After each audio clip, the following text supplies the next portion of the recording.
جتنا علم بڑھے گا اتنا کیا ہوگا؟ یقین بڑھے گا. سمجھ میں آئی بات؟ آئی یا نہیں آئی؟ جی اللہ تعالیٰ فرماتا ہے، کہا انما المؤمنون الذین آمنوا باللہ ورسولہ، بے شک مومن وہ ہیں جو اللہ کے اوپر اور اس کے رسول کے اوپر ایمان لاتے ہیں، ثم لم یرتابوا، پھر وہ شک نہیں کرتے. سورہ حجرات کی آیت ہے، پھر وہ شک نہیں کرتے. اسی طرح سے کہا وارتابت قلوبہم، ایمان لانے کے بعد ان کے دل جو ہے نا شک کے اندر ہو گئے مبتلا، اور فہم فی ریبہم یترددون، وہ اپنے شک میں کیا ہے؟ ٹامک ٹوئی مار رہے ہیں. اب اس میں ایک حدیث دیکھیے، ایک حدیث سنیے. نبی صلی اللہ علیہ وسلم ایک باغ میں بیٹھے ہوئے تھے، ٹھیک ہے، باغ میں بیٹھے ہوئے تھے. حضرت ابو ہریرہ رضی اللہ تعالیٰ عنہ بھی ساتھ میں تھے. نبی صلی اللہ علیہ وسلم نے اپنے جوتے کو اتارا اور اتارنے کے بعد حضرت ابو ہریرہ کو دے دیا، کہا یہ جوتا لو اور باغ کے باہر جائیے. جس آدمی سے آپ کی ملاقات ہو اور وہ لا الہ الا اللہ کی گواہی دے رہا ہو مستیقنا بہا قلبہ، دل کے یقین کے ساتھ، دل کے یقین کے ساتھ، یہی یقین کی بات چل رہی ہے آپ کے سامنے، اگر اس کی گواہی دے رہا ہو بشرہ بالجنہ، اس کو جنت کی بشارت دے دو. جیسے نکلے حضرت ابو ہریرہ لے کر کے وہ جوتا لے کر کے باہر نکلے تو پہلی ملاقات جو ہوئی وہ حضرت عمر ابن خطاب رضی اللہ تعالیٰ عنہ سے ہو گئی. کہا کہ ابو ہریرہ کہاں جا رہے ہو یہ جوتا لے کر کے؟ کہا اللہ کے نبی صلی اللہ علیہ وسلم نے مجھے بھیجا ہے اور کہا کہ جو آدمی لا الہ الا اللہ کی گواہی دے رہا ہو دل کے یقین کے ساتھ اس کو جنت کی بشارت دے دو. حضرت عمر ابن خطاب رضی اللہ تعالیٰ عنہ نے حضرت ابو ہریرہ کو دھکا دیا، کہا چلو واپس، ایسا مت کرو. اور آگے آگے حضرت ابو ہریرہ چل رہے ہیں، پیچھے پیچھے حضرت عمر آ رہے ہیں. پہنچے، کہا کیا ہوا؟ کہا حضرت عمر نے ہم کو دھکا دے کے گرا دیا. کہا کیا بات ہے، کیوں ایسا کیا؟ کہا یا رسول اللہ آپ جو یہ کہہ رہے ہیں لوگ اس سے کہیں غلط فہمی میں نہ مبتلا ہو جائیں کہ صرف زبان سے لا الہ الا اللہ کہہ دیں تو ہم جنت میں داخل ہو جائیں گے. اس کے لیے کیا کرنا پڑے گا؟ عمل کرنا پڑے گا. دل میں اگر یقین ہے تو اعضاء اور جوارح سے اس یقین کا ثبوت ملنا چاہیے. آدمی عمل کرے، اس کے مطابق عمل کرے تب جا کر کے وہ کامیاب ہو سکتا ہے. اور اس کے بعد تیسری شرط، دو ہو گیا علم، اس کے بعد یقین، تیسری چیز اخلاص. لا الہ الا اللہ کہہ رہے ہیں صرف اللہ کی رضامندی کے لیے. کوئی آدمی کہے لا الہ الا اللہ کہا تو تنخواہ میں اضافہ ہو جائے گا، تنخواہ میں اضافہ کرنے کے لیے لا الہ الا اللہ پڑھ رہا ہے. کوئی گرانٹ حاصل کرنے کے لیے لا الہ الا اللہ پڑھ رہا ہے، کوئی کسی اور مقصد سے لا الہ الا اللہ پڑھ رہا ہے، تو اس کا یہ پڑھنا اس کو کوئی فائدہ نہیں دے گا. اس میں اخلاص ہونی چاہیے، اللہ تعالیٰ کی رضامندی ہونی چاہیے. اللہ کے نبی صلی اللہ علیہ وسلم نے فرمایا فَإِنَّ اللَّهَ حَرَّمَ عَلَى النَّارِ، اللہ سبحانہ و تعالیٰ نے جہنم کو حرام کر دیا ہے.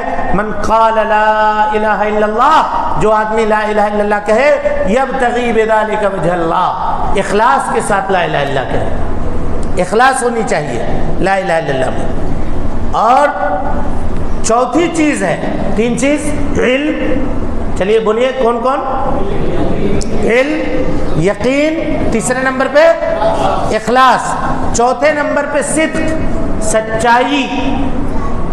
کیا ہے؟ سچائی. صدق کا مطلب یہ ہے کہ جو دل میں ہے وہی زبان پر ہو، جو دل میں ہے وہی زبان پہ ہو. دل میں کچھ اور ہے، زبان پہ کچھ اور ظاہر کر رہے ہیں، تو یہ آدمی کون ہوگا؟ منافق. یہ آدمی منافق ہوگا. اللہ کے نبی صلی اللہ علیہ وسلم نے فرمایا من قال لا الہ الا اللہ، جو آدمی لا الہ الا اللہ کی گواہی دے صدقا من قلبہ، دل کے سچائی کے ساتھ، یعنی جو گواہی زبان سے دے رہا ہے دل کے اندر بھی اس سچائی کا مکمل طور پہ یقین ہو. اور منافقین کے بارے میں کیا کہا اللہ نے؟ اذا جاءک المنافقون، اللہ کے نبی صلی اللہ علیہ وسلم جب آپ کے پاس منافقین آئے قالوا نشہد انک لرسول اللہ، وہ یہ گواہی دے کہ آپ اللہ کے رسول ہیں. واللہ یعلم انک لرسول، اللہ جانتا ہے کہ آپ اللہ کے رسول ہیں، لیکن اللہ یہ گواہی دے رہا ہے واللہ یشہد ان المنافقین لکاذبون، کہ یہ منافق اپنے دعوے میں کیا ہیں؟ جھوٹے ہیں، اپنے دعوے میں جھوٹے ہیں۔ تو اگر دل، جو بات ہم زبان سے کہہ رہے ہیں، دل کے اندر وہ بات نہیں ہے، تب بھی یہ کلمہ ہم کو فائدہ دینے والا نہیں ہے۔ تو کون کون سی چیز ہوئی بتائیے، گنائیے ہم کو؟ علم، یقین، اخلاص، صدق، ہے نا؟ 4۔ پانچواں محبت، پانچویں چیز محبت، جس بات کی گواہی ہم دے رہے ہیں اس سے محبت ہونی چاہیے، لا الہ الا اللہ سے محبت ہونی چاہیے۔ اسی طریقے سے لا الہ الا اللہ سے، توحید سے اگر محبت ہے تو شرک سے کیا ہونی چاہیے؟ نفرت ہونی چاہیے، نفرت ہونی چاہیے۔ اگر توحید محبوب ہے تو شرک سے کیا ہوگا؟ نفرت۔ لیکن آج معاملہ کیا ہے؟ الٹا ہے۔ اللہ تعالیٰ فرماتا ہے وَإِذَا ذُكِرَ اللَّهُ وَحْدَهُ، جب اللہ سبحانہ وتعالی کا اکیلا ذکر کیا جاتا ہے، اشمئزت قلوب الذین لا یؤمنون بالآخرہ، اللہ کے علاوہ دوسروں کا ذکر کیا جاتا ہے تو وہ لوگ جو آخرت کے اوپر یقین نہیں رکھتے، یا جب اللہ کا ذکر کیا جاتا ہے تو وہ لوگ جو آخرت کے اوپر یقین نہیں رکھتے ان کے دل تنگ ہو جاتے ہیں، تنگ ہو جاتے ہیں۔ وَإِذَا ذُكِرَ الَّذِينَ مِن دُونِهِ، جب اللہ کے علاوہ دوسروں کا ذکر کیا جاتا ہے، اِذَا هُمْ يَسْتَبْشِرُونَ، خوش ہو جاتے ہیں، خوش ہو جاتے ہیں۔ آج دیکھیے شرک و بدعت کے جو اڈے ہیں وہاں سب سے زیادہ زینت بننے والے کون لوگ ہیں؟ اور اگر انہی کو بولیے توحید پڑھو، کتاب و سنت کی تعلیم حاصل کرو، تو لاکھ دعوت دے کے بلانے کے باوجود بھی لوگ نہیں آتے ہیں، ہے یا نہیں؟ اسلام سیکھنے کے لیے، دین سیکھنے کے لیے، شریعت سیکھنے کے لیے ہمارے پاس وقت نہیں ہے، لیکن لہو و لعب کے لیے، کھیل کود دیکھنے کے لیے دیکھیے وقت ہی وقت ہے ہمارے پاس، وقت ہی وقت ہے ہر انسان کے پاس۔ بہرحال تو لا الہ الا اللہ سے محبت ہونی چاہیے، یہ بھی شرط ہے۔ اور اس کے بعد 6 نمبر کی شرط وہ کیا ہے؟ القبول۔ لا الہ الا اللہ کے جو تقاضے ہیں، اس کے جو واجبات ہیں، اس کو ہم کیا کریں؟ قبول کریں، پورے طور پر، پورے طور پر اس کو قبول کریں۔ اگر کوئی ایک چیز بھی آدمی انکار کرتا ہے تو وہ آدمی مومن نہیں ہو سکتا، وہ آدمی مومن نہیں ہو سکتا۔ اچھا ایک بات بتائیے، کوئی آدمی یہ کہے کہ دیکھو آپ کا جو دین ہے نا اسلام، یہ سب سے بہتر دین ہے، بہت اچھا دین ہے، ماشاءاللہ، اس سے بہتر دین اور کوئی ہو نہیں سکتا، کیا کہیں گے؟ وہ آدمی مسلمان ہو گیا؟ بولیے، آدمی مسلمان ہو گیا نہیں ہوا؟ کائے نہیں ہوا؟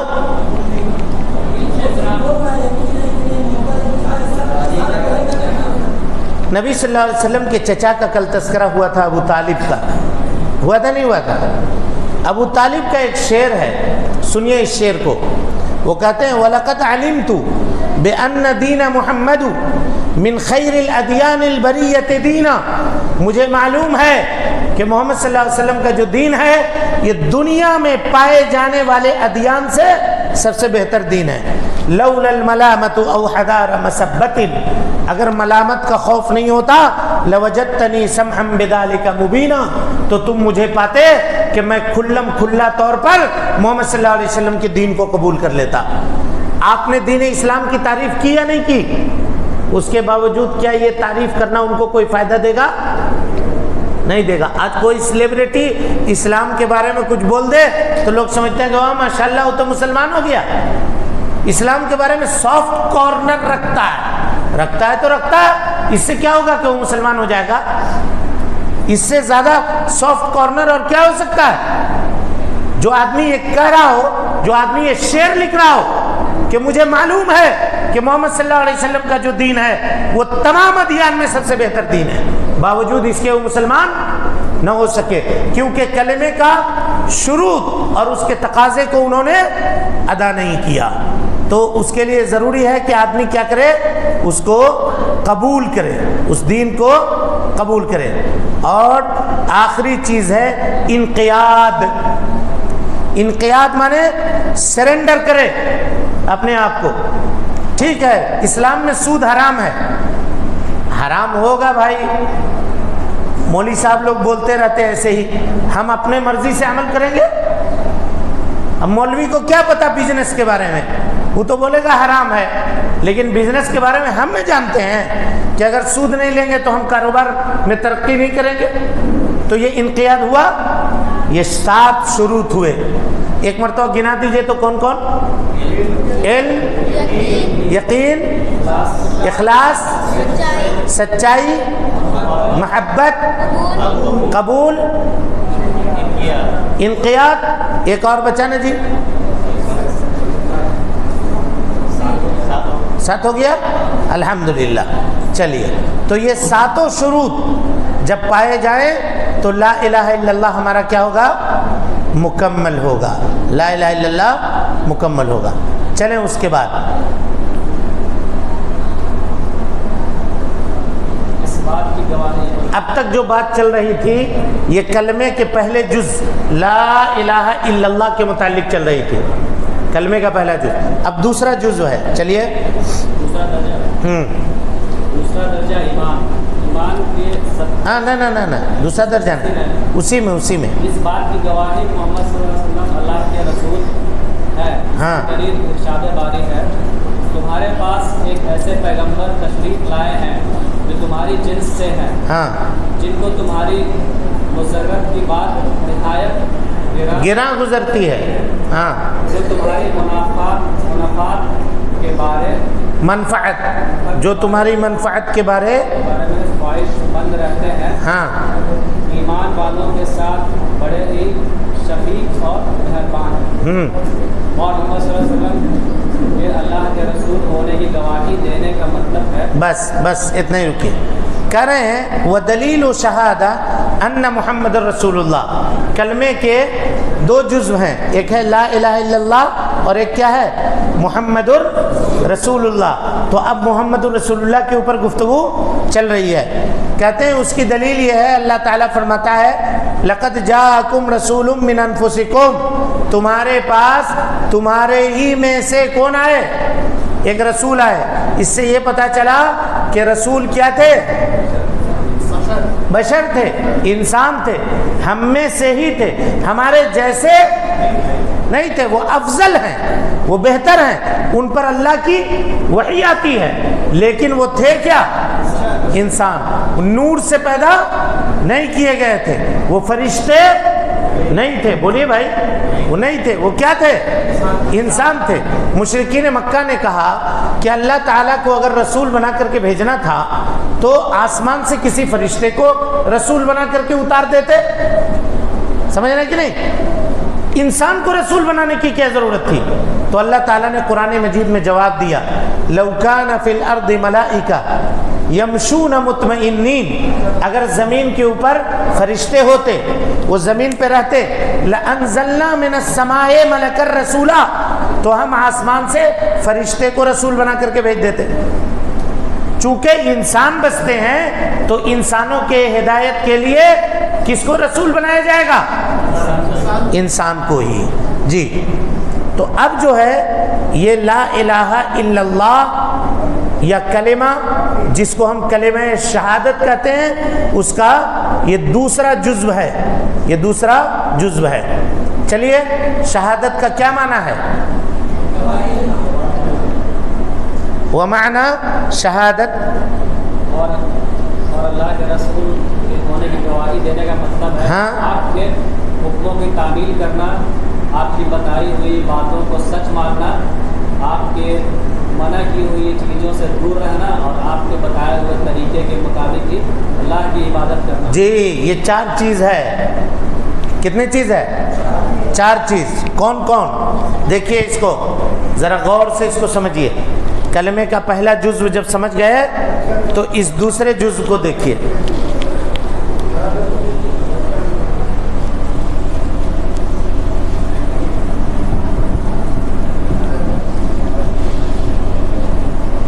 لا الہ الا اللہ پہ ہم لوگ بات کر چکے.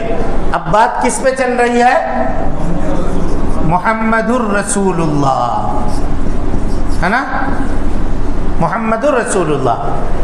جو آدمی محمد الرسول اللہ کی گواہی دیتا ہے اس کے اوپر 4 چیزیں ہوتی ہیں. نمبر 1 طاعتہ فیما امر، ٹھیک ہے. نمبر 2 تصدیقہ فیما اخبر. غور سے دیکھیے. ہاں. نمبر 3 اجتناب عما نہا عنہ وجزر. اور چوتھی چیز ہے وَأَلَّا يَعْبُدُ اللَّهَ إِلَّا بِمَا شَرَعَ. یہ 4 چیز ہے. خوب غور سے اس کو دیکھیے. جو آدمی محمد الرسول اللہ کی گواہی دیتا ہے اس کے اوپر یہ 4 چیزیں نافذ ہوتی ہیں. سب سے پہلی چیز، نبی صلی اللہ علیہ وسلم جن کاموں کے کرنے کا حکم دیں ان کاموں کو کریں. جن کاموں کے کرنے کا حکم دیں ان کاموں کو کیا کریں. آج لوگ سنت کو ہلکا سمجھ کے چھوڑ دیتے ہیں. سنت کو کیا کرتے ہیں؟ ہلکا سمجھ کے چھوڑ دیتے ہیں. حالانکہ یہ ہلکی بات نہیں ہے. آپ کو میں بتلا دوں، نبی صلی اللہ علیہ وسلم کے سامنے دسترخوان لگا ہوا تھا. ایک آدمی آیا، اب بیٹھ کر کے اس نے بائیں ہاتھ سے کھانا شروع کر دیا. کس ہاتھ سے؟ بائیں ہاتھ سے کھانا شروع کر دیا. اللہ کے نبی صلی اللہ علیہ وسلم نے کہا اللہ کے بندے دائیں ہاتھ سے کھاؤ. بائیں ہاتھ سے کاہے کو کھاتے ہو؟ دائیں ہاتھ سے کھاؤ. تکبر کرتے ہوئے اس نے کہا کہ میں دائیں سے نہیں کھا سکتا، جبکہ اس کا ہاتھ ٹھیک ٹھاک تھا. تکبر کرتے ہوئے نہیں ہم سے نہیں ہو سکتا. ہم لوگ جیسے بولتے ہیں نا سنت ہونے دو، ہم نہیں، ہماری مرضی ہے بھائی، ہم اپنی مرضی کے مطابق چلیں گے. اس نے ایسا کہا. نبی صلی اللہ علیہ وسلم نے کہا لستطعت، تو کبھی نہیں کر سکے گا. بس اس کا یہ ہاتھ کیا ہو گیا؟ سوکھ گیا. اب یہ فولڈ نہیں ہونے لگا، منہ تک کبھی جانے نہیں لگا. ایک بار پیارے مصطفیٰ کے ماننے سے اس نے انکار کر دی. اللہ سبحانہ و تعالیٰ نے اس کو یہ سزا دی کہ اس کا ہاتھ کیا ہو گیا؟ سوکھ گیا. آج ہم لوگ لاکھوں بار اللہ کے نبی صلی اللہ علیہ وسلم کی ماننے سے انکار کر دیتے ہیں اور اس کے بعد سوچتے ہیں کہ اللہ تعالیٰ ہم کو عزت دے گا. بولیے ہاں. اس کے بعد سوچتے ہیں کہ ہم کیوں پریشان ہیں. کبھی غور کیجئے، ہماری پریشانی کی وجہ یہ تو نہیں ہے کہ ہم نے سنتوں کے اوپر عمل کرنا چھوڑ دیا ہے. یہ تو نہیں ہے ہماری پریشانی کی وجہ. سب سے پہلی چیز طاعتہ فیما امر. اللہ کے نبی صلی اللہ علیہ وسلم جس بات کا حکم دے رہے ہیں اس میں کامل طور پر، مکمل طور پر ہم کو سر تسلیم خم کرنا ہوگا.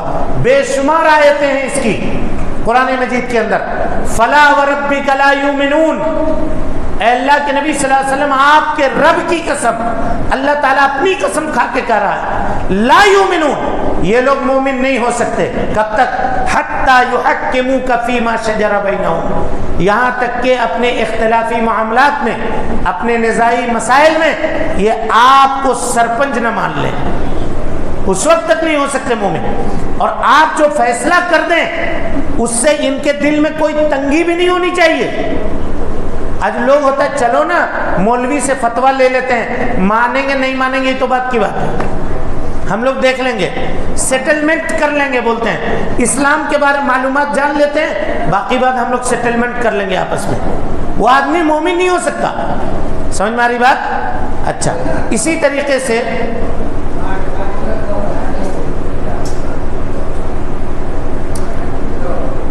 اللہ سبحانہ و تعالیٰ نے فرمایا یا ایھا الذین آمنوا اطیعوا اللہ و اطیعوا الرسول. اے ایمان لانے والو اللہ کی اطاعت کرو اور اس کے رسول کی اطاعت کرو. وَأُولِي الْأَمْرِ مِنْكُمْ، اور کس کی اطاعت کرو؟ اولی الامر کی اطاعت کرو. اولی الامر کی اطاعت کرو، اللہ کی اطاعت کرو، اس کے رسول کی اطاعت کرو اور اولی الامر کی اطاعت کرو. اولی الامر سے کون مراد ہے؟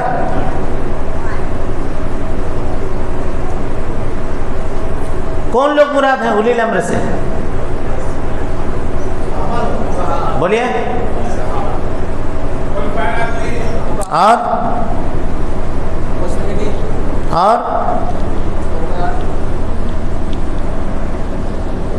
مت کیجئے ڈسٹرب، چھوڑ دیجئے، چلے جائیے. چائے کے ایک کپ سے کہیں زیادہ قیمتی بات ہم یہاں بتلا رہے ہیں. کیوں نہیں سمجھتے ہیں بات کو؟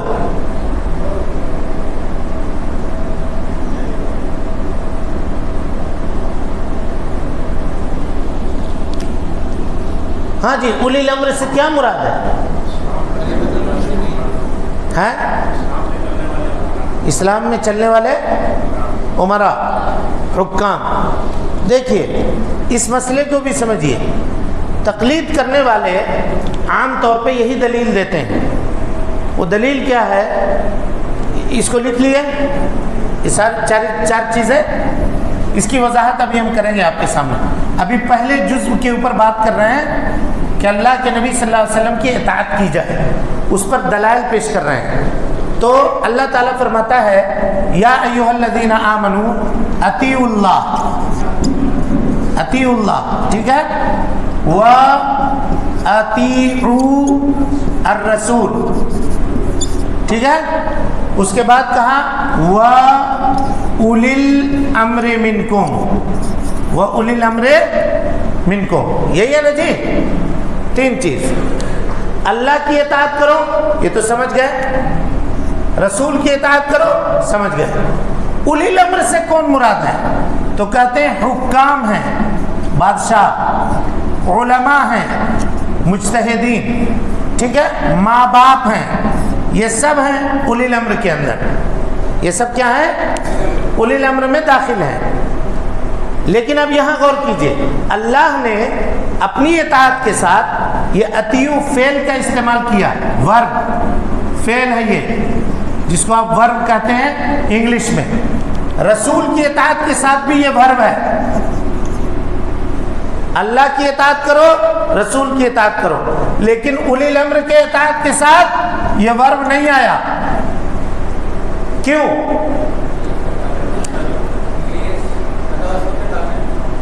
کیوں نہیں آیا؟ بولیے.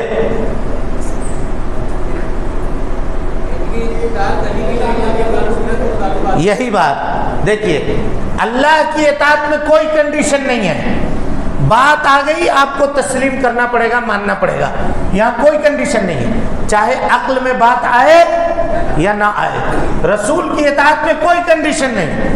لیکن اولی الامر، چاہے بادشاہ ہو، چاہے حکام ہو، چاہے ماں باپ ہو، چاہے علماء ہو، اگر کسی بات کے کرنے کا حکم دے رہے ہیں تو ہم دیکھیں گے ان کی بات اللہ اور اس کے رسول کے بات کے مطابق ہے تو قبول کریں گے، مطابق نہیں ہے تو قبول نہیں کریں گے. ابھی بات سمجھ میں آئی یا نہیں آئی؟ اب لوگ کہتے ہیں کہ رسول اللہ کی انہی حدیثوں کے اوپر عمل کریں گے جس حدیث کی تائید ہمارے امام صاحب کا فتویٰ کر رہا ہو. تو یہ اس آیت کے مخالف ہے یا نہیں ہے؟ کچھ لوگ کہتے ہیں جو آج کل اپنے آپ کو اہل قرآن کہلاتے ہیں. کیا کہلاتے ہیں؟ اہل قرآن، جبکہ وہ اہل قرآن نہیں ہیں، وہ اہل الاہواء ہیں، اپنے خواہشات کے بندے ہیں. وہ کہتے ہیں کہ ہم انہی حدیثوں کو مانیں گے. غور سے سنیے گا، ہم انہی حدیثوں کو مانیں گے جن حدیثوں کے بارے میں تذکرہ اشارہ میں یا صراحت میں قرآن کے آیت میں موجود ہے. اگر قرآن کی آیت میں موجود نہیں ہے ہم ان حدیثوں کو نہیں مانیں گے. کہیے وہ آدمی مسلمان ہوگا؟ نہیں ہوگا. کیوں نہیں ہوگا؟ اس لیے نہیں ہوگا کہ اللہ تعالیٰ فرماتا ہے ما آتاکم الرسول فخذوہ، جو کچھ اللہ کے نبی صلی اللہ علیہ وسلم تمہیں دے رہے ہیں لے لو، اور جس چیز سے منع کر رہے ہیں اس سے کیا کرو؟ رک جاؤ. حافظ ابن کثیر کہتے ہیں کہ اس آیت کے نازل ہو جانے کے بعد، غور سے پوائنٹ سنیے گا، نبی کی کسی صحیح حدیث پر عمل کرنے کے لیے قرآن کے کسی آیت کو تلاشنے کی ضرورت نہیں ہے. اللہ اکبر، نبی کی کسی صحیح حدیث پر عمل کرنے کے لیے قرآن کے کسی آیت کو تلاشنے کی ضرورت نہیں ہے۔ اب آپ انصاف سے بتائیے کہ جب نبی کے حدیث پر عمل کرنے کے لیے قرآن کے آیت کو تلاشنے کی ضرورت نہیں ہے تو کیا مفتی کے فتوے کی ضرورت ہے؟ امام کے تائید کی ضرورت ہے؟ مسلک کے مہر کی ضرورت ہے؟ بولیے بھائی، زور سے بولیے، ناشتہ کیے نہیں کیے؟ ہے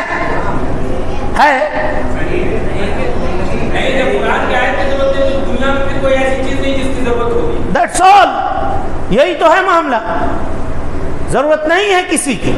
تو وہ لوگ جو یہ کہتے ہیں کہ ہم انہی حدیثوں کو مانیں گے جن حدیثوں پر قرآن مجید کی آیت مہر لگاتی ہو، یا وہ لوگ، ایک طبقہ وہ بھی ہے، وہ کہتا ہے ہم انہی حدیثوں کو مانیں گے جو ہمارے عقل میں آئے گی۔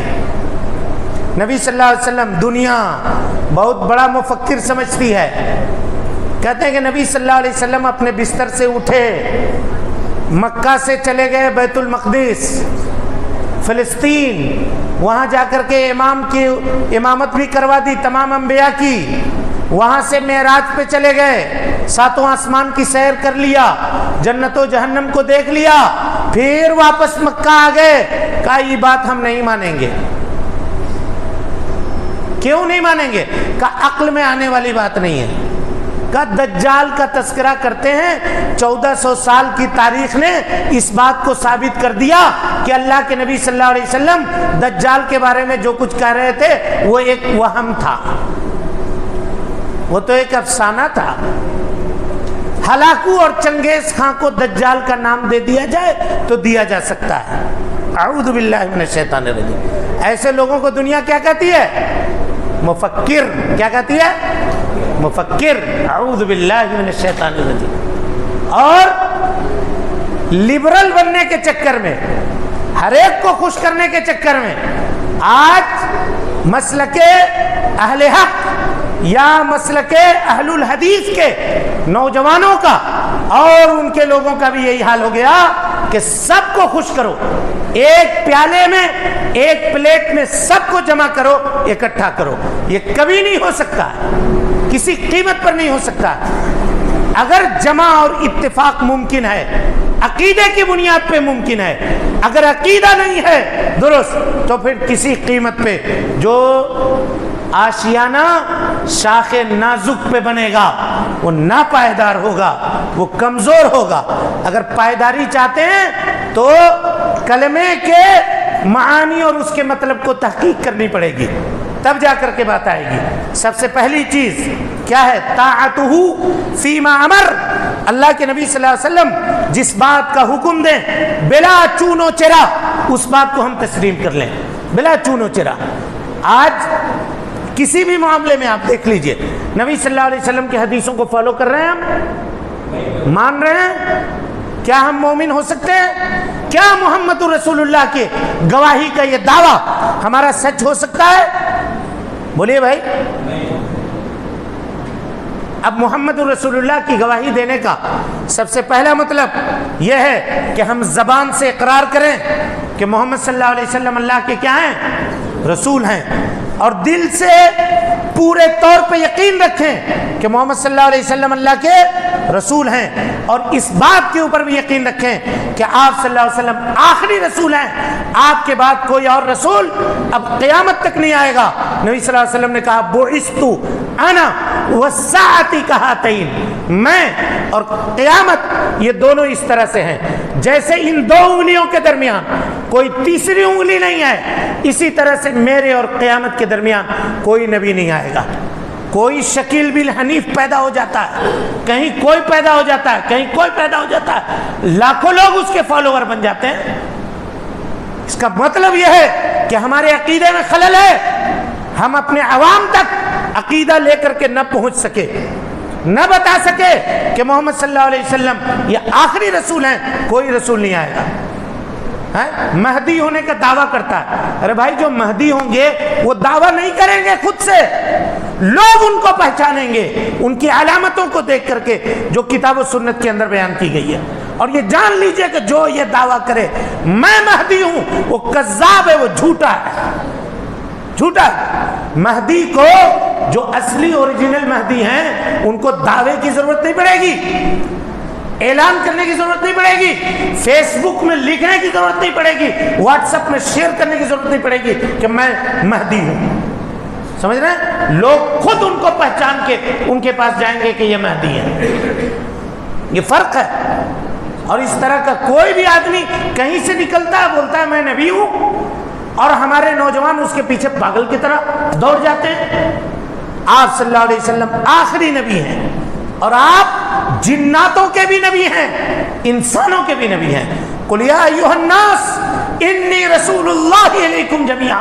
اللہ کے نبی صلی اللہ علیہ وسلم نے کے اوپر جو آیت نازل ہوئی، اللہ نے کہا کہ اللہ کے نبی کہیے کہ آپ کو میں نے ساری انسانیت کے لیے رسول بنا کر کے بھیجا ہے، سب کے آپ نبی ہیں۔ آپ نے کہا بعثت الی الاحمر والاسود، کالا ہو گورا ہو، کسی کلر کا رہنے والا آدمی ہو، یورپ کا ہو، افریقہ کا ہو، ہندوستان کا ہو کہ بنگلہ دیش کا ہو، کہیں کا بھی ہو، میں اس کی طرف رسول بنا کر کے بھیجا گیا ہوں۔ اس کی طرف کیا بنا کے بھیجا گیا ہوں؟ رسول بنا کر کے بھیجا گیا ہوں۔ اور آپ جنوں کے بھی رسول ہیں۔ اللہ کے نبی صلی اللہ علیہ وسلم جب قرآن مجید کی تلاوت کر رہے تھے، اللہ اکبر، یہ کیسا واقعہ ہے آپ دیکھیے، قرآن مجید کی تلاوت کر رہے ہیں، جناتوں کی ایک بڑی ٹولی زمین پہ گھوم رہی تھی۔ کیوں گھوم رہی تھی جانتے ہیں؟ اس لیے گھوم رہی تھی کہ جب قرآن مجید کے نزول کا آغاز ہوا تو اللہ تعالیٰ نے آسمان پہ پہرے بڑھا دیے تاکہ کوئی آدمی یا کوئی جنات کرتے کیا تھے؟ یہ کاہن اور نجومی جو جنات رکھتے تھے، یہ جنات ایک کے اوپر ایک سوار ہو کر کے سمائے دنیا تک پہنچتے تھے، اور وہاں جو فرشتوں کی گفتگو ہوتی تھی اس کو سن کر کے لا کے کاہن نجومی کو بتلا دیتے تھے۔ یہ اس کا کام تھا۔ جب قرآن مجید نازل ہونے لگا، اس کی حفاظت کے لیے باری سبحانہ و تعالیٰ نے وہاں پہرا بڑھا دیا، بندوق داری بڑھ گئے۔ یہ میرا جملہ ہے تاکہ آپ سمجھیے گا، بندوق دھاریوں کو بڑھا دیا۔ اب جب یہ شیطان گئے تو دیکھا کہ یہ تو آسمان کا سما بدلا ہوا ہے، اب اتنی فوج اتری ہوئی ہے، بھائی کیا بات ہے؟ اب گفتگو کرنے لگے۔ سورہ جن میں اللہ نے اس کا تذکرہ کیا ہے، وَأَنَّ لَا نَدْرِي، اللہ اکبر، جنات کہہ رہے ہیں۔ اس سے یہ پتا چلا کہ جنوں کو بھی عالم الغیب نہیں ہے، وہ جن بھی غیب جاننے والے نہیں ہیں۔ کہتے ہیں وَأَنَّ لَا نَدْرِي أَشَرٌّ أُرِيدَ بِمَنْ فِي الْأَرْضِ أَمْ أَرَادَ بِهِمْ رَبُّهُمْ رَشَدًا۔ آسمان میں ماحول بدلا ہے، کیا زمین والوں سے اللہ تعالیٰ اچھائی کا ارادہ کر رہا ہے یا زمین والوں کے ساتھ برائی کا معاملہ ہونے والا ہے؟ ہم کو تو کچھ سمجھ میں نہیں آتا۔ یہ جنات آپس میں بات کر رہے ہیں۔ بہرحال ٹولی میں بٹ گئے، پتہ لگاؤ زمین میں کیا ہو رہا ہے، آسمان میں اتنے پہرے کیوں ہیں؟ کچھ معاملہ ہوا ہے کیا؟ کچھ مسائل ہوئے ہیں کیا؟ جس طرح سے ہم تجسس میں پڑھتے ہیں، اتنی فوج کیوں اتر رہی ہے، کہ بٹالین کیوں اتارا گیا ہے، پتہ لگاؤ کیا ہوا ہے۔ کہ ویسی وہ پتہ لگانے کے لیے نکلے۔ نبی صلی اللہ علیہ وسلم کو قرآن مجید پڑھتے ہوئے سنتے ہیں۔ اللہ تعالیٰ فرماتا ہے، سورہ احقاف کی آیت ہے، وَإِذْ صَرَفْنَا إِلَيْكَ نَفَرًا مِّنَ الْجِنِّ۔ اے اللہ کے نبی صلی اللہ علیہ وسلم، اس وقت جب جنوں کی ایک جماعت آپ کے سامنے سے گزر رہی تھی، يَسْتَمِعُونَ الْقُرْآنَ، قرآن مجید کی آیتوں کو سنتی ہے اور اس کے بعد وہ اس کے اوپر ایمان لے آتی ہے۔ اللہ اکبر۔ اب تب کہتے ہیں جو یہ کلام اتر رہا ہے جس کی وجہ سے آسمان کے اوپر یہ ماحول تبدیل کیا گیا ہے، بدلا گیا ہے، اور اس کے بعد داعی بن کر کے وہ اپنے قوم کی طرف لوٹتے ہیں، جناتوں کی طرف، اور کیا کہتے ہیں؟ یا قومنا اجیبوا داعی اللہ، اے میرے قوم کے لوگوں، اللہ کے اس داعی کے جو رسول ہے اس کی پکار کو قبول کر لو، وآمنا بہ، ایمان لے آؤ اس کے اوپر اور اس کی باتوں کو تسلیم کر لو۔ یا قومنا اجیبوا داعی اللہ وآمنوا بہ یغفر لکم من ذنوبکم، اللہ تعالیٰ تمہاری گناہوں کو معاف کر دے گا، ویجرکم من عذاب علیم، اور دردناک عذاب سے تم کو کیا کرے گا؟ بچا لے گا، قیامت کے دن کے رسوائی سے بچا لے گا۔ اور اس کے بعد انہی جناتوں نے کہا وَمَن لَّمْ يُجِبْ دَاعِيَ اللَّهِ، جو اللہ کے اس دائی کے پکار کو نہ سنے گا. داعی اللہ کون ہے؟ محمد ابن عبداللہ رسول اللہ کہ اس پکار کو نہ سنے گا. فلیس بمعجز فی الارض، وہ اللہ کو زمین پہ عاجز نہیں کر سکتا اور اللہ کے علاوہ کوئی اس کا کارساز بھی نہیں ہو سکتا. وَأُولَٰئِكَ فِي ضَلَالٍ مُبِينٍ، اور ایسا آدمی کھلے ہوئے گمراہی میں ہوگا. اس کا مطلب یہ ہے کہ جناب محمد رسول اللہ صلی اللہ علیہ وسلم انسانوں کے بھی رسول ہیں، آپ جناتوں کے بھی رسول ہیں، اور آپ خاتم الانبیاء والمرسلین ہیں. اب جو ان کی اطاعت کرے گا وہ جنت میں جائے گا. فرمایا کل امتی یدخلون الجنہ، میرے امت کا ہر فرد جنت میں جائے گا الا من ابا، مگر جو انکار کرے. پوچھا کون انکار کرنے والا ہے؟ قیل ومن یابا یا رسول اللہ، کون انکار کرنے والا ہے؟ کہا من اطاعنی، جو میری اطاعت کرے وہ جنت میں جائے گا، اور جو مجھ کو نبی مان کر میری اطاعت نہ کرے وہ کہاں جائے گا؟ وہ جہنم میں جائے گا، وہ جہنم میں جائے گا. ومن عصانی فقد ابا. اور اسی طرح سے اللہ نے کہا انما کان قول المؤمنین اذا دعوا الی اللہ ورسولہ، مومنین کا معاملہ یہ ہوتا ہے کہ جب ان کو بلایا جائے، جب ان کو بلایا جائے کہاں؟ اللہ کی طرف، اس کے رسول کی طرف، تو کہتے ہیں سمعنا و اطعنا، ہم نے سن لیا، ہم نے قبول کر لیا. پھر دائیں اور بائیں جانب وہ نہیں جھانکتے. یہ پہلی چیز ہوئی. پہلی چیز کیا ہوئی؟ طاعتہ فیما امر، اللہ کے نبی صلی اللہ علیہ وسلم جن کاموں کے کرنے کا حکم دیں ان کاموں کو کیا کیا جائے؟ بولیے بھائی، کیا جائے. نمبر ایک. نمبر دو کیا لکھے تھے؟ بولیے. نمبر دو نہیں لکھے آپ لوگ؟ تصدیقہ فیما اخبر، تصدیقہ فیما اخبر، جس چیز کی خبر دیں اللہ کے نبی صلی اللہ علیہ وسلم ہم اس کی تصدیق کریں. تصدیقہ فیما اخبر، جس چیز کی خبر دیں، چاہے اس کا تعلق قیامت سے ہو، چاہے اس کا تعلق جنت و جہنم سے ہو، چاہے اس کا تعلق بعد میں آنے والی چیزوں سے ہو، جس چیز کی خبر دیں ہم اس کو کیا کریں؟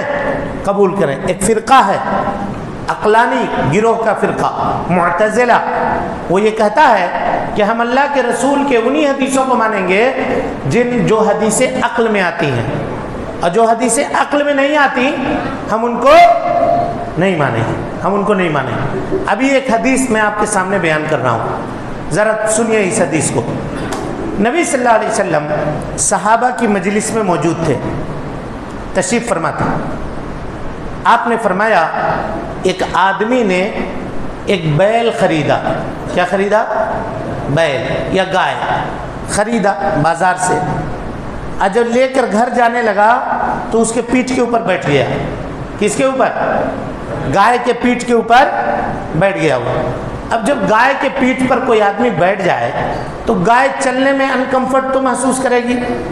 اب چل نہیں رہی تھی، اس کے ہاتھ میں ایک چھڑی تھی، چھڑی سے وہ گائے کو مار رہا ہے. تو گائے نے کہا، کس نے کہا؟ کس نے کہا بھائی؟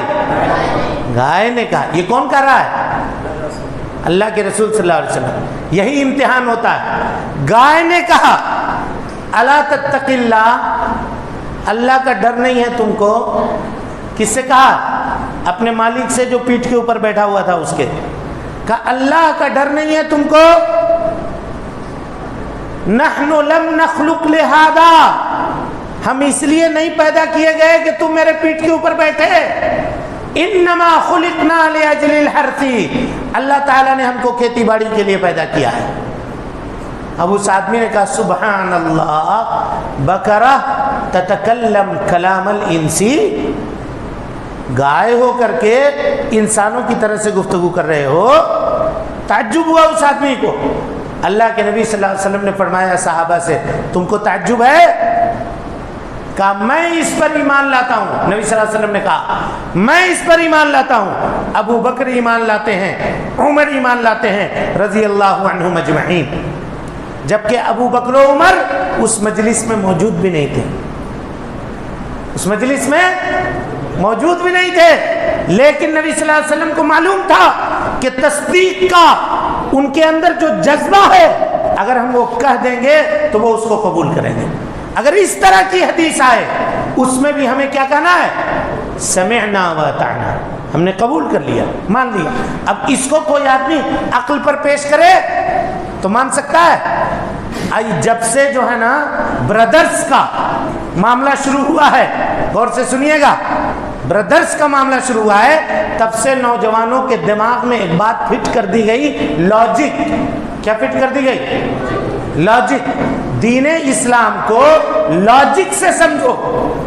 لاجک واجک کچھ بھی معاملہ نہیں ہے، دین دلائل سے سمجھی جاتی ہے بس، اس کے علاوہ کچھ نہیں۔ اب ہر چیز میں لاجک۔ ایک زمانہ تھا جب ہم لوگ مدینے میں تھے تو لوگ پوچھتے تھے حج میں، کیا پوچھتے تھے؟ اللہ تعالیٰ نے طواف کے لیے کا حکم دیا، 7 چکر کا ہے کہاں مولوی صاحب؟ 14 چکر بولنا چاہیے تھا، 18 چکر بولنا چاہیے تھا، 7 مرتبہ چکر لگانے کے لیے کہے کو کہا؟ کیا امپورٹنس ہے 7 کے اس عدد کا؟ کیا امپورٹنس ہے؟ اب جب اس طرح کے سوالات کیے جائیں تو یہ بھی تو پوچھے جا سکتے ہیں، ظہر کی نماز پڑھنے کا حکم دیا، 4 رکعت کہے کو کہا؟ 20 رکعت کہتا پڑھنے کے لیے، ظہر میں پڑھو 20 رکعت، اس کا کوئی فائدہ ہے؟ بولیے بھائی۔ یہاں تک لوگوں کا دماغ خراب کر دیا گیا کہ لوگ پوچھنے لگے حضرت موسیٰ کے ہاتھ میں جو لکڑی تھی وہ سیسم کی تھی کہ ساگوان کی تھی؟ بولیے۔ لاجک نوجوانوں میں، اسی لیے ہم کہتے ہیں نا، مت سنیے بھائی، اللہ کے واسطے مت سنیے ایسے لوگ جن کے عقیدے کا علم آپ کو نہیں ہے، ایسے لوگ جن کے بارے میں آپ نہ جانتے ہیں، مت سنیے ان کے بارے میں۔ آج لوگ یہ کہتے ہیں کہ سنو سب کی، جو بات اچھی لگے اس کو قبول کر لو، کہتے ہیں نہیں کہتے ہیں؟ اچھی لگے اس کو قبول کر لو، سننے میں کیا حرج ہے؟ آپ کو کیا پتا اس کی کون سی بات اچھی ہے کون سی بات بری ہے؟ آپ جانتے ہیں؟ بولیے بھائی، جانتے ہیں نہیں جانتے؟ اور لوگ دلیل دیتے ہیں، کیا دلیل دیتے ہیں؟ کہا کہ دیکھو ہر ایک چیز سنو، اس کی دلیل یہ ہے صحیح بخاری کی روایت ہے، اور جب صحیح بخاری کا نام لے لیا جائے تو آدمی جھک جاتا ہے، سرنڈر کر لیتا ہے۔ کوئی بھی حوالہ اگر صحیح بخاری کا دے تو اس سے کہیے کہ عبارت پڑھو اس کی، یہ حدیث نمبر، ورس نمبر، ترجمہ نمبر، چیپٹر نمبر نہیں، پڑھو اردو عربی عبارت پڑھو اور برابر اس کا ترجمہ کرو، تب مانیں گے۔ نہیں تو وہ کیا کرے گا؟ وہ گھپلا کرے گا۔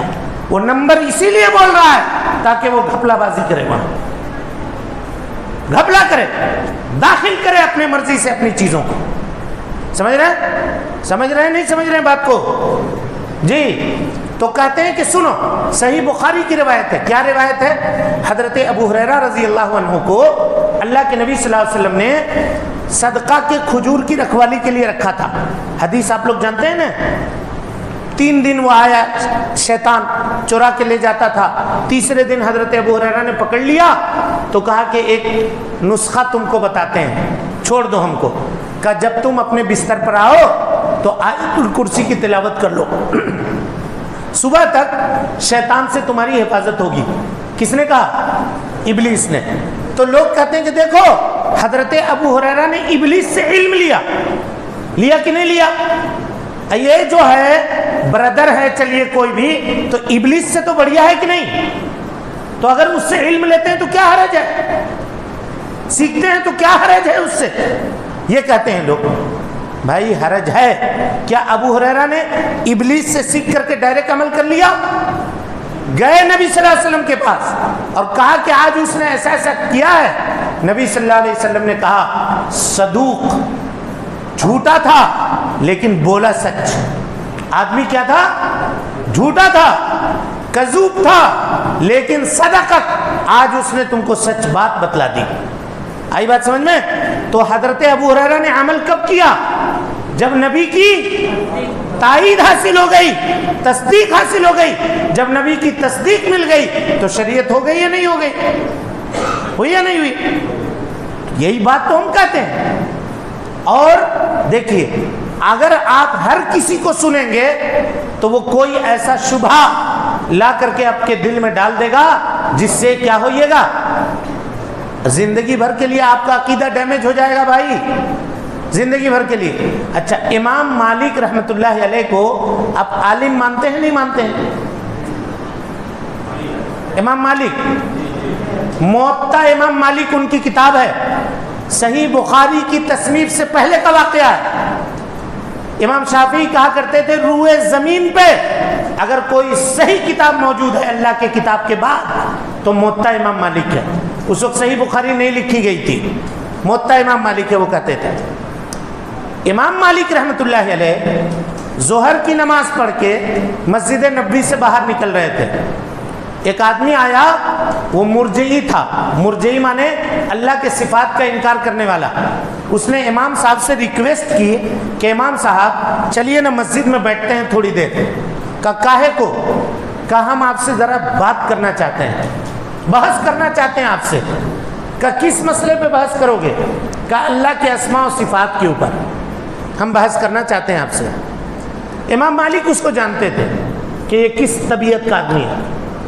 امام صاحب نے کہا کہ اچھا سنو، پہلے طے کرو، آج مناظرے میں یہی طے کرتے ہیں لوگ، پہلے یہ طے کرو کہ اگر میں نے مناظرے میں تم کو ہرا دیا تو تم کیا کرو گے؟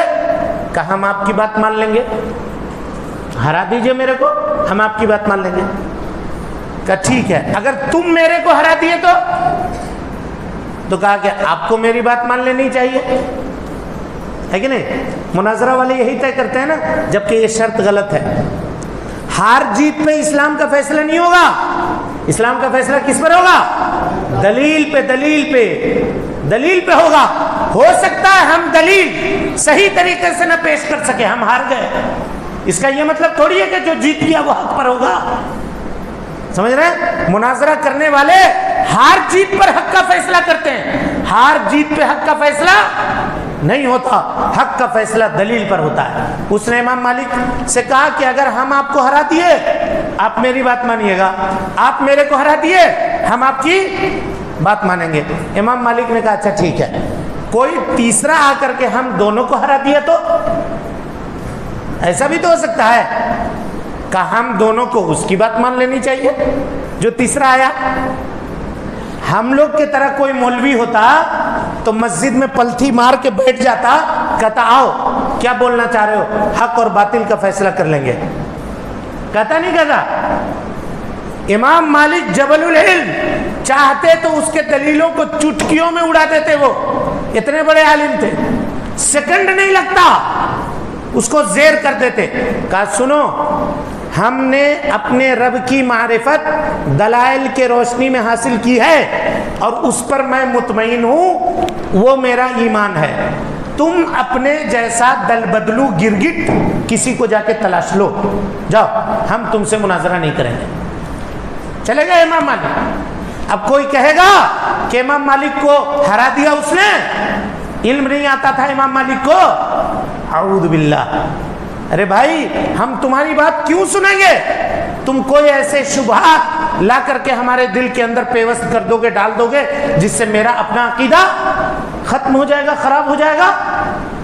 سمجھ میں آ رہی بات کہ نہیں سمجھ میں آ رہی ہے؟ اب نوجوان 2-4 اردو کی کتابیں پڑھتے ہیں اور اس کے بعد کہتے ہیں کہ ڈیئر ٹو آسک می، ہمت ہے تو میرے سے سوال کرو، پوچھو، اور فتوے دیتے ہیں علی الاطلاق کھل کر کے، دین میں یہ ہونا چاہیے، یہ ہونا چاہیے۔ اب کچھ لوگ تو یہ کہتے ہیں کہ میری رائے میں یہ ہے کہ یہ ہونا چاہیے۔ آپ ہوتے کون ہے بھائی دین میں رائے دینے والے؟ آپ کے رائے کی حیثیت کیا ہے؟ دین آپ کے رائے سے چلے گی؟ یہ قول علی اللہ بغیر علم ہے، اللہ کے اوپر بغیر علم کے بات کرنا ہے۔ اور دنیا کے گناہوں میں سب سے بڑا گناہ شرک کے بعد اللہ کے اوپر جھوٹ باندھنا ہے۔ سمجھ رہے؟ آپ کے نام سے اگر ہم غلط سگنیچر کریں تو کیا آپ راضی ہوئیے گا؟ کوئی آدمی اگر فتویٰ دیتا ہے تو وہ اللہ کے جانب سے سگنیچر کر رہا ہوتا ہے، اگر وہ غلط سگنیچر کر رہا ہے اللہ اس کی گردن توڑ دے گا۔ یہ بات جان لے، نبی کو یہ تھریٹ کیا ہے اللہ سبحانہ و تعالیٰ نے، وَلَوْ تَقَوَّلَ عَلَيْنَا بَعْضَ الْأَقَاوِيلِ، اگر آپ نے کچھ باتیں چھپا لی،